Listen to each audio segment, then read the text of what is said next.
ষাটের দশকে ভারতীয় বাংলা সিনেমা দিয়ে ক্যারিয়ার শুরু করেন বলিউড অভিনেত্রী মৌসুমী চট্টোপাধ্যায়। এরপর নিজের জায়গা করে নেন হিন্দি সিনেমার জগতে। সেখানে কাজ করেন অমিতাভ বচ্চন, রাজেশ খান্না, ধর্মেন্দ্রর মতো অভিনেতাদের সঙ্গে। তবে 17 বছরের প্রবীণ এই অভিনেত্রী বর্তমানে অভিনয়ে অতটা সরব নন। এরপরও বড় পর্দায় মাঝে মাঝে দেখা যায় তাকে। সদ্যই আরি নামের একটি বাংলা সিনেমায় অভিনয় শুরু করেছেন তিনি। কলকাতায় সেই ছবির শুটিং চলছে, তাই তো কাজের সূত্রেই মুম্বাই থেকে কলকাতায় উড়ে এলেন মৌসুমী চ্যাটার্জি। আর সেখানেই স্থানীয় গণমাধ্যমের মুখোমুখি অভিনেত্রী।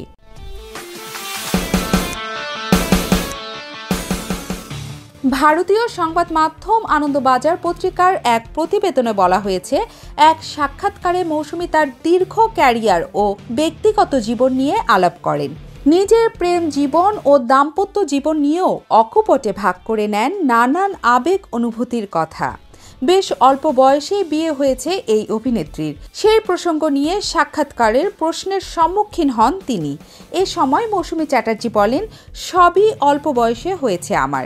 আমি কি এমনি এমনি নষ্ট হয়েছি? বালিকা বধূ নিয়ে একটা গল্প বলি। সন্ধ্যা রায়ের জন্য বালিকা বধূ ঠিকঠাক হয়েছিল। তরুণ মজুমদার দুবার বলেছিলেন বন্ধ করে দাও। আমি তখন খুবই ছোট। পর্দায় আমাকে কিশোরী দেখানোর জন্য আমাকে বাড়তি প্যাড দিয়ে পেটিকোট পরানো হয়েছিল। প্যাকআপের পর সেখানে পরিচালকের সামনে পোশাক খুলতে আরম্ভ করেছি। ছোট তো, বুঝিনি কিছু। সেসব দেখে তরুণ মজুমদার চিৎকার করে বলেন, এই ওকে ভিতরে নিয়ে যাও। সে কি কাণ্ড! আমি ভ্যা করে কেঁদে ফেলেছি। আমি তো তখন কিছুই জানি না।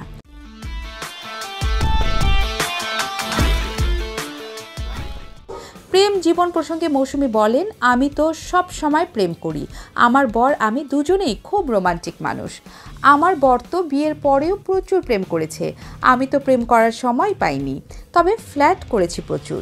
শাবানা আজমি তো আমাকে বলেই ছিলেন, 6 বছর হোক কি 60 বছর, মৌসুমী সবার সঙ্গে ফ্লার্ট করে যাবে। 1967 সালে তরুণ মজুমদারের বালিকা বধূ সিনেমার মাধ্যমে বাংলা ফিল্ম ইন্ডাস্ট্রিতে আত্মপ্রকাশ করেন মৌসুমী।